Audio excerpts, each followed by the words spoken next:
অমাবস্যা নিশুতি রাত। জঙ্গলে এক অচেনা মানুষ তন্ত্র সাধনা বা ব্ল্যাক ম্যাজিক করতে ব্যস্ত। তার সামনে রাখা একটা আটার পুতুল, যেটায় মাথার চুল, কাপড় ও সিঁদুর পরিয়ে মাটিতে পুঁতে তার উপর একটা লেবু রেখে পেরেক ঠোকাতেই এক মহিলা চিৎকার করে ওঠে। কিন্তু কে এই মহিলা? তার উপর কেন করা হচ্ছে ব্ল্যাক ম্যাজিক এবং সেটা কে করছে? এই মুভি তোমাদের শুধু অসাধারণ থ্রিল দেবে তা নয়, বরং এর টুইস্ট আর মাথা নষ্ট করা এন্ডিং চাইলেও তোমরা প্রেডিক্ট করতে পারবে না। তো বলছিলাম, আজকের মুভি মা ওরি পলিমেরা। মুভির শুরুতে দেখানো হয় সাউথ ইন্ডিয়ার তেলেঙ্গানা রাজ্যের এক অর্ধ গ্রাম, যেখানে পরিশুদ্ধ খাবার জল 3 টাকা দিয়ে কিনতে হয়। পঞ্চায়েতের লোকজন সব বাটপার, ধারের দেনায় গ্রামবাসীদের ডুবিয়ে তাদের বউদের শিকার বানায়। এই যেমন আজ জল আনতে এসে নজর পড়েছে রামুলার উপর। এই গ্রামে থাকে লক্ষ্মী ও তার পরিবার। স্বামী কমেডি অটো চালিয়ে সংসার চালায়, একদম সাদামাটা মানুষ। ঝগড়া করতে বা উঁচু গলায় কথা বলতে পর্যন্ত শেখেনি, নেশা তো দূরের কথা। তাই গ্রামের প্রতিটা মানুষ ওকে খুবই ভালোবাসে এবং ওর কথা শুনে চলে। নিজে পড়াশোনার সুযোগ না পেলেও একমাত্র ছেলে ও নিজের ভাই জাঙ্গার শিক্ষার জন্য সব বিলিয়ে দিয়েছে। ভাইকে নিয়ে তার অনেক বড় স্বপ্ন, সে পুলিশের চাকরির জন্য প্রিপারেশন নিচ্ছে। ওর কথা ভাবলেই কমেডির বুক গর্বে ফুলে ওঠে। তাদের প্রতিবেশী বালিজা, কমেডির হেল্পার, বিশ্বস্ত ছেলে, তবে রাত হলে নেশা করে। এই নিয়ে বাড়িতে বউ রামুলার সাথে প্রতিদিন ঝগড়া হয়, তবেও চেষ্টা করে নেশা ছাড়ানোর, কিন্তু এখনও সফল হয়নি। জাঙ্গার বহুদিনের স্বপ্ন সে পুলিশ হয়ে এই গ্রাম পঞ্চায়েতের লোকদের অত্যাচারের বিরুদ্ধে রুখে দাঁড়াবে। আজ রামুলার কথা শুনে ওর রক্ত গরম হয়ে যায়, কিন্তু লক্ষ্মী বুঝে শান্ত করল, কারণ মাত্র 3 দিন পরেই ওর পরীক্ষা। সে চায় না জাঙ্গা অন্যদিকে মন দিক। বেলায় জাঙ্গা বালিজাকে নিয়ে পাশের গ্রামে সবজি কিনতে যাওয়ার সময় রাস্তার মাঝে সিঁদুর মাখানো লেবু নারকেল পড়ে থাকতে দেখে বালিজা চিৎকার করে সাইকেল থামাতে বলে। জাঙ্গা এসবে বিশ্বাস না করলেও বালিজা কিছুতেই ওকে ওইটার উপর দিয়ে টপকাতে দেবে না, কারণ গ্রামে খবর ছড়িয়েছে ব্ল্যাক ম্যাজিকের। তাই জোর করে সাইকেল ঘুরিয়ে নিল। তখনই কমেডি ওইটার উপর দিয়ে অটো চালিয়ে গেলে বালিজার মনে ভয় ঢুকে যায়, কারণ ওকে এই কমেডির সাথে কাজে বেরোতে হবে। তবে কমেডির এইসবে কোনো বালাই নেই। সে কঠোর পরিশ্রম করে নিজের পরিবারকে সুখী রাখতে ব্যস্ত। এর বাইরেও সে চেষ্টা করে যতটা সম্ভব বাকিদের সাহায্য করতে। এই যেমন সেদিন রাতে একজন প্রেগনেন্ট মহিলাকে ভাড়া ছাড়াই নার্সিংহোম পৌঁছে দেয়।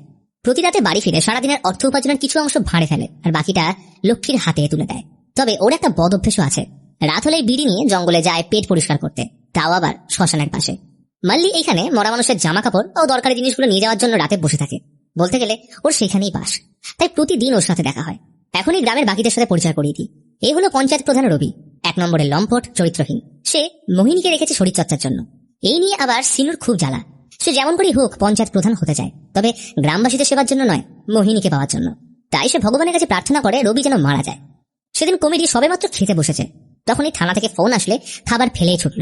পরিচিত এক কাকা তার মেয়েকে নিয়ে বাড়ি ফেরার পথে রবির লোকজনদের সাথে ঝামেলা হওয়ায় তারা ইচ্ছে করে এদের থানায় ফাঁসিয়ে দিয়েছে।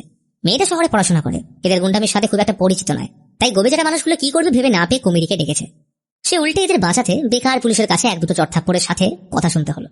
রবির লোক বলে, ওদের বুঝিয়ে দিস নিচু জাতের লোকদের সবসময় পায়ের তলায় থাকতে হয়। থানার কনস্টেবলকে কত করে বোঝায় সবার জন্য না ভাবতে, কিন্তু কমেডি গ্রামের সবাইকে সুখী দেখতে চায়। পরের দিন বাস স্টপে প্যাসেঞ্জারের জন্য ওয়েট করার সময় বাস থেকে গ্রামে একটা নতুন মেয়েকে নামতে দেখে। জানা গেল সে রবির মেয়ে, শহর থেকে পড়াশোনা করে ফিরছে। রবির লোক আগে থেকেই তাকে নিয়ে যাওয়ার জন্য অপেক্ষা করছিল। তখনই হাই স্কুল রোডে যাওয়ার জন্য শহর থেকে আসা একজন দম্পতি অটোতে উঠল। মেয়েটা প্রেগনেন্ট, তাই কমেডি খুব সাবধানে তাদের গন্তব্যে পৌঁছে বাকি কাজ সারল। সারাদিনের পর রাতে ঠিক নেশার টানে বালিজা ধাবায় চলে আসে এবং সেইখানে ভর পেট নেশা করে রবির লোকদের সাথে মারপিটে জড়িয়ে পড়ে। ফলে যেটার ভয় ছিল সেটাই হলো, রবির লোক তাকে তুলে এনে বেধড়ক পেটায়। খবরটা কমেডির কানে যেতেই সকালে ছুটে যায় রবির বাড়িতে। কমেডি অনেক চেষ্টা করে বালিজাকে ছাড়িয়ে নিয়ে যেতে, কিন্তু রবি এত সহজে ছেড়ে দেওয়ার লোক নয়। সে বালিজার স্ত্রী রামুলাকে ডেকে সবার সামনে আপত্তিকর পরিস্থিতির মধ্যে ফেলে ওয়ার্নিং দেয়, পরের বার ভুল করলে ওর স্থান হবে বিছানায়। অবশেষে লজ্জায় মাথা হেঁট হয়ে বাড়ি ফিরল বালিজা। কমেডি তো রেগে আগুন, নেশা মানুষকে কোথায় নামাতে পারে। বালিজা নিজের ভুল বুঝতে পেরে রামুলাকে কথা দেয় আজকের পর সে কোনোদিনও নেশা ছুঁয়েও দেখবে না। এই খারাপ ঘটনার মাঝে জাঙ্গা ফিরল সুখবর নিয়ে। সে পুলিশের চাকরি পেয়ে গেছে, তার পোস্টিং এই গ্রামেই। আনন্দে কমেডি ভাইকে বুকে জড়িয়ে ধরল। ভাইয়ের স্বপ্ন পূরণ হয়েছে মানে তারই স্বপ্ন পূরণ। কিন্তু আজকের রাতটা লক্ষ্মীর ভালো কাটলো না। কমেডি শুধু মনে পড়ে যাচ্ছে রবির বাড়িতে রামুলার সাথে অপমানের কথা। তাই কোনো রকম সহবাস না করে কমেডি ক্লান্তির বাহানা দিয়ে আজ শুয়ে পড়ল। সকাল হতে কমেডি ভাইকে পুলিশ স্টেশনে পৌঁছে দেয়। আজ তার প্রথম দিন, তাই উৎসাহে ফুটছে। ভাবছে এসে কখন প্রথম কেস পাবে, কারণ ওর বহুদিনের ইচ্ছে সে এমন একটা রহস্যময় কেস সলভ করবে যেটা আগে কেউ করেনি। কিন্তু সময় কাটতে বুঝতে পারে থানার এসআই রবি চামচা তাদের থেকে টাকা নেওয়া থেকে শুরু করে নিজের আখের গুছিয়ে চলা ছাড়া কিছুই করে না। জাঙ্গা পুলিশের ক্ষমতা দেখিয়ে অপরাধীদের সাহায্য করবে ভেবেছিল, কিন্তু তাকে এসআই পাঠালো বাড়ির জন্য সবজি কিনতে। বাজারে সবজি কিনে ফেরার পথে বালিজার এক জ্যোতিষী কাকা জগনের ফোন আসে। তিনি বেশ চিন্তিত গলায় বললেন, কমেডির খেয়াল রাখিস, ওর গ্রহ নক্ষত্র ভালো যাচ্ছে না, খারাপ কিছু ঘটতে চলেছে। আমি পরের মাসে তোদের বাড়ি যাব, ততদিন সতর্ক থাকিস। টাকা ফোন রাখতে বালিজা তো অবাক, ক্ষণিকের জন্য মাথা কাজ করে না। অন্যদিকে রবি শহরের মিটিং সেরে গাড়ি করে গ্রামে ফিরছিল। তখনই রাস্তার মাঝে আচমকা গরু চলে আসায় এক বিশাল অ্যাক্সিডেন্টে রবি মারা যায়। বালিজা আনন্দে কুমিরীকে এই খবর দিলে বলে আপদ বিদায় হয়েছে। বছরের পর বছর গোটা গ্রাম রবির জ্বালায় অতিষ্ঠ ছিল, কিন্তু কুমিরী বিষণ্ণ হয়ে বলে কারণ মৃত্যু কামনা করা কখনোই উচিত নয়। তারা আনন্দ পেল রবির মেয়ে তো কোনো দোষ করেনি, তার কি অবস্থা হচ্ছে সেটা কি একবার ভেবে দেখেছিস? বালিজা আর জাঙ্গা দাদার কথা শুনে অবাক। একটা মানুষ কত ভালো হলে এমন বলতে পারে। সেদিন গোটা গ্রাম বোনালু উৎসবে মেতে উঠল। সিনু তো আনন্দে আত্মহারা, পথের কাটা দূর হয়েছে বলে কথা। তবে পরের দিন দুপুরে বালিজা তখন থানায় ঘুমে ঢুলছে। আচমকা লক্ষ্মীর ফোন পেয়ে দ্রুত বাড়ি ফিরল। কাল রাতে কুমিরী বাথরুম যাওয়ার পর থেকে নাকি এখনো ফেরেনি, ফোনটাও ঘরে ফেলে গেছে। এই কথা শুনে জাঙ্গা সাইকেল নিয়ে বেরিয়ে পড়লো দাদাকে খুঁজতে। মাথায় ঘুরছে জগন কাকার কথা। যাওয়ার পথে যাকেই জিজ্ঞেস করে কেউ কুমিরীকে দেখেনি। চিন্তায় মাথা ফেটে যাওয়ার জোগাড়। রাস্তায় বালিজার সাথে দেখা হলে ওকে নিয়ে তন্ন তন্ন করে খুঁজতে লাগলো, কিন্তু দাদা দেখা নেই। অবশেষে অনেক খোঁজাখুঁজির পর গ্রামের শেষ প্রান্তে তারা একটা জ্বলন্ত চিতা দেখে আতঙ্কে দাঁড়িয়ে পড়ে, কারণ সেইখানে পড়েছিল কুমিরীর চুটি সহ গামছা। পুলিশ ঘটনাস্থলে এসে চিতার ভিতর থেকে দুজনের কঙ্কাল উদ্ধার করলো। এই ঘটনার পর নিউজ চ্যানেলে আগুনের মতো ছড়িয়ে পড়ল গ্রামে ব্ল্যাক ম্যাজিকের কারণে মৃত্যুর খবর। কুমিরী নিরুদ্দেশ, তাই সব সন্দেহ ওর উপর। কিন্তু গ্রামবাসীরা কুমিরীকে ভালো করে চেনে, সে কখনোই এমন কাজ করতে পারে না। তবে প্রশ্ন থেকে যাচ্ছে চিতায় এই দুটো বডি কার? ঘটনা এখান থেকে ফিরে যায় 1 সপ্তাহ আগে, অর্থাৎ বোনালু উৎসবের দিন, যেখানে আমরা গ্রামের এক প্রেগনেন্ট মহিলা কবিতাকে দেখি। সেদিন আচমকা কবিতার লেবার পেন উঠলে তাকে হসপিটাল নিয়ে যাওয়া হলে জানতে পারে তাদের বাচ্চা মারা গেছে। বাড়ির লোক বুঝে পায় না, শেষবার যখন টেস্ট করেছিল তখন কবিতা সহ বাচ্চা একদম সুস্থ ছিল, তাহলে কিভাবে মিসক্যারেজ হতে পারে? ডাক্তারের মতে কবিতা স্টেবল থাকলেও প্রচন্ড জ্বরে কবিতার গোটা শরীরে র্যাশ বেরিয়ে শরীর ফুলে চোখ লাল হয়ে গেছে, যার কোনো সম্ভাব্য উত্তর তাদের কাছে নেই। কবিতার এমন অবস্থা দেখে ওর দাদা রমেশ একজন পুরোহিতের শরণাপন্ন হলে তিনি বলেন কবিতার উপর রেণুকা আফতার নামের ব্ল্যাক ম্যাজিক বা তন্ত্রবিদ্যা করা হয়েছে, যেটা খুবই বিরল ও ভয়ঙ্কর। কারণ যে কোনো সাধারণ মানুষের পক্ষে এই মারণ বিদ্যা জানা অসম্ভব, অর্থাৎ যে এটা করেছে সে তন্ত্রবিদ্যায় ভীষণ রকম সিদ্ধ। তবে কঠিন সত্য হলো কবিতা আর বাঁচবে না। তখনই হসপিটাল থেকে ফোন করে কবিতার মৃত্যুর খবর জানায়। পুরোহিত রমেশকে আলাদাভাবে ডেকে বললেন রেণুকা আফতার 4টে পর্যায়ে করা হয়, প্রথম 3টে বিপক্ষকে মারতে, আর শেষটা নিজেকে বাঁচানোর জন্য। তবে যে ব্ল্যাক ম্যাজিক করেছে তাকে অন্তিম ক্রিয়া করার জন্য তার শিকারের চিতায় আসতে হবে, তাই পুরোহিত কবিতার চিতার উপর নজর রাখতে বলে।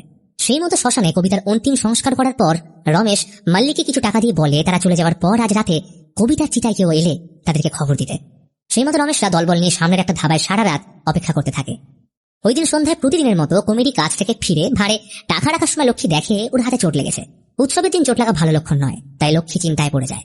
রাতে খাবার খেয়ে কমিটি শ্মশান ধারে হালকা হতে যাওয়ার সময় নিজের চটি না পেয়ে লক্ষ্মী চটি পড়ে রওনা দিল। শ্মশানে পৌঁছে মাল্লির থেকে দেশলাই চেয়ে বিড়ি ধরি জঙ্গলের দিকে যেতেই যাবে, তখনই রমেশ আসলে মাল্লি বেচারা কমিটিকে জড়িয়ে ধরে ফেলে। এই অবস্থায় রমেশের গায়ে কেরোসিন ঢালতে দুজনের মধ্যে শুরু হয় হাতাহাতি। কমিটি তো বুঝেই পায় না রমেশ কেন তাকে মারছে।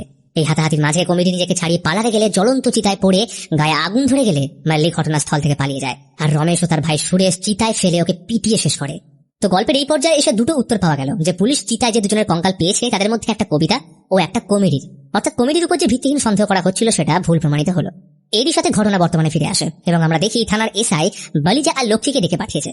রমেশরা যেহেতু গ্রামের উঁচু জাতের এবং এসআইয়ের সাথে ভালো খাতির আছে, তাই ওরা লক্ষ্মীকে 50,000 টাকা দিয়ে কেস বন্ধ করতে চায়, না হলে কমিটিকে মারার ঘটনা সামনে চলে আসবে। কিন্তু জাঙ্গা প্রতিশোধের আগুনে জ্বলতে থাকে। সে যেমন করেই হোক দাদার মৃত্যুর পিছনে যারা রয়েছে তাদের সাজা দিয়ে ছাড়বে। একদিন জাঙ্গা সুযোগ বুঝে রমেশের পিছু নিয়ে ওকে জঙ্গলের রাস্তায় একা পেয়ে বেধড়ক পেটায়।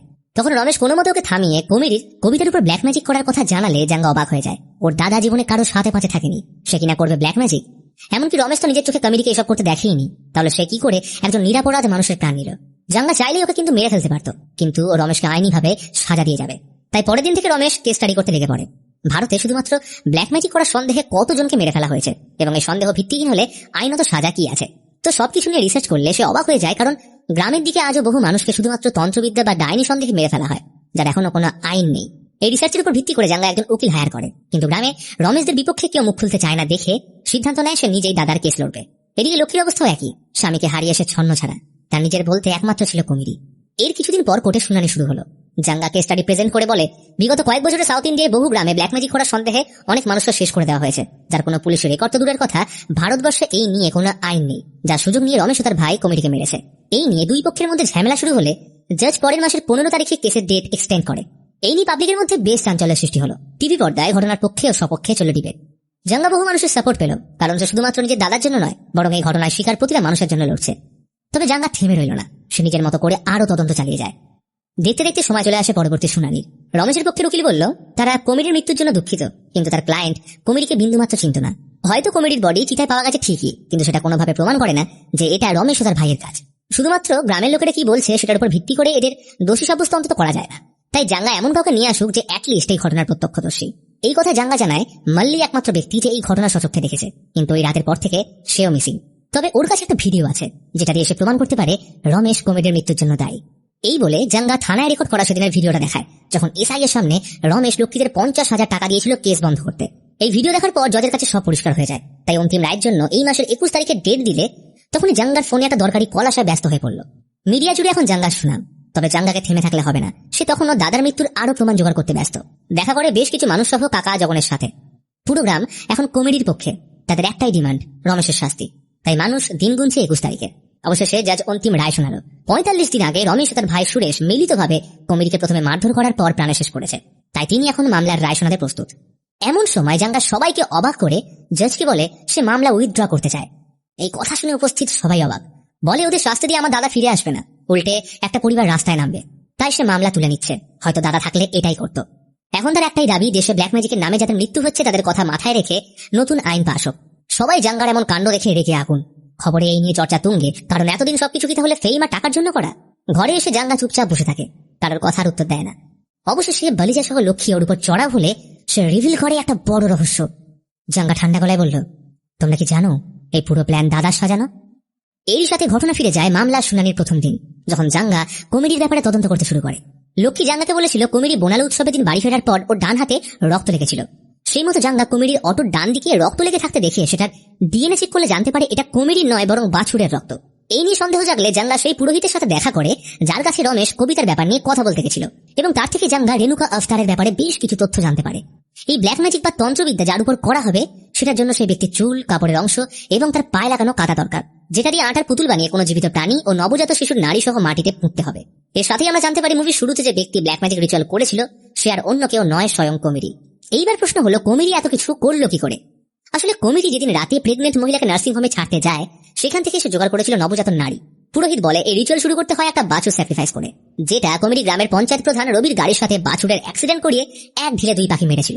রেণুকা আফতার এতটাই বিপজ্জনক যে এই ব্ল্যাক ম্যাজিক যে করছে তাকেও শেষ করে দিতে পারে। তাই নিজেকে বাঁচানোর জন্য ব্ল্যাক ম্যাজিক যে করেছে তাকে শিকারের চিতায় গিয়ে অন্তিম ক্রিয়া করতে হয়। তবে এর জন্য কিছু নিয়ম আছে।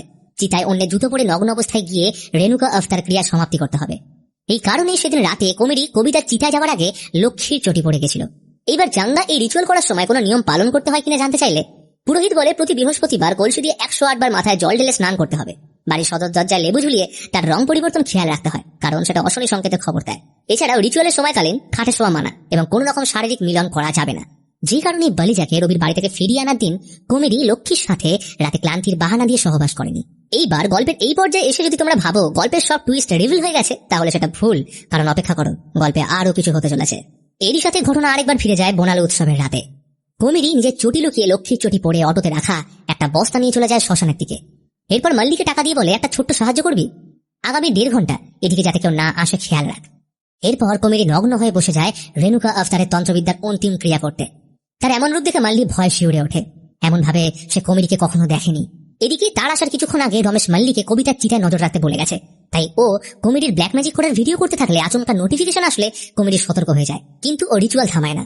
আর এই সুযোগে মাল্লি রমেশকে মেসেজ করে শ্মশানে আসতে বলে। ততক্ষণে কমেডি সব কমপ্লিট করে মাল্লিকে ডাকলে ভয় ও ফোনটা ফেলে দেয়।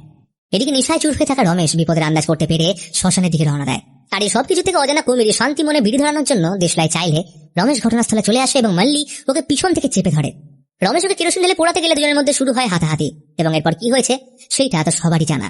এতক্ষণে জাঙ্গা পুরো ঘটনা বলা সত্ত্বেও বালিজা আর লক্ষ্যে বিশ্বাস করতে না চাইলে তখন জাঙ্গা বলে দাদার মৃত্যু তদন্ত করতে নেমে মাল্লির কুঁড়ে ঘর থেকে ওর ফোনটা সে উদ্ধার করে। তবে ফোনটা খারাপ ছিল, তাই রিপেয়ারিং শপে দেয়। তখনও জাঙ্গার কমেডির উপর কোনো সন্দেহ ছিল না, কিন্তু মামলা শুনানির দ্বিতীয় দিনে কোর্টে রিপেয়ার শপ থেকে কল করে জানায় ফোন ঠিক হয়ে গেছে। তখনই সে দাদার এই ঘটনার সত্যতা জানতে পারে, যার প্রমাণ এখন বাকি দুজন দেখছে।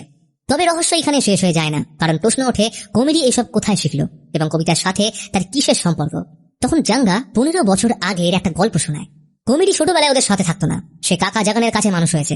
জাগান একজন জ্যোতিষীর পাশাপাশি তন্ত্রবিদ্যায় সিদ্ধহস্ত। গ্রামে কিছু লোক ওনার এই ক্ষমতার কথা জানত। কমেডি তখন স্কুলে, সেইখানেই আলাপ ক্লাসের বন্ধু কবিতার সাথে। প্রথম দেখাতেই ভালো লাগা সেটা পরিণত হয় ভালোবাসায়। কিন্তু কবিতার বাড়ির লোক তার এই সম্পর্কের কথা জানতে পারলে প্রথমে দুজনকে আলাদা করে, তারপর কমেডিকে স্কুল থেকে তাড়িয়ে দেয়। যার কারণ একটাই, কমেডির নিচু জাত। সে ভেবেছিল শত ঝামেলার পরেও কবিতা ওর পাশে দাঁড়াবে। কিন্তু নতুন বন্ধু পাতিয়ে কমিডিকে ভোলাতে কবিতার 1 মাসও সময় লাগেনি। স্কুল থেকে তাড়ানো ছেলেটা তখন সব আশা ছেড়ে জগন কাকার শরণাপন্ন হলে তিনি কমিডিকে নতুন করে বাঁচতে শেখায়। তবে কমিডি কথা দেয় সে জীবনে খুব কঠোর পরিশ্রম করলেও কাকার থেকে সে তন্ত্রবিদ্যা শিখতে চায়। আর এখান থেকে শুরু হয় কমিডির বড় হয়ে ওঠা। সেদিন বোনালু উৎসবের 1 সপ্তাহ আগে বাস স্টপে শহর থেকে এক দম্পতি এসে কমিডির অটোতে উঠেছিল। এইবার কাকতালীয় ভাবে ওই দম্পতি ছিল রমেশের বোন কবিতা ও তার স্বামী। সেদিন অটো থেকে নামার সময় কবিতার শাড়ির কিছুটা অংশ অটোয় আটকে ছিঁড়ে যায়, ফলে বেকায়দায় পা কাদায় পড়লে পায়ের কাঁধা অটোয় পরিষ্কার করে সে চলে যায়। আর এইখানেই কমিডি রেণুকা আস্থা তন্ত্রের জন্য কবিতার শাড়ির ছেঁড়া অংশ ও তার পায়ে লাগা কাদা সংগ্রহ করে রাখে।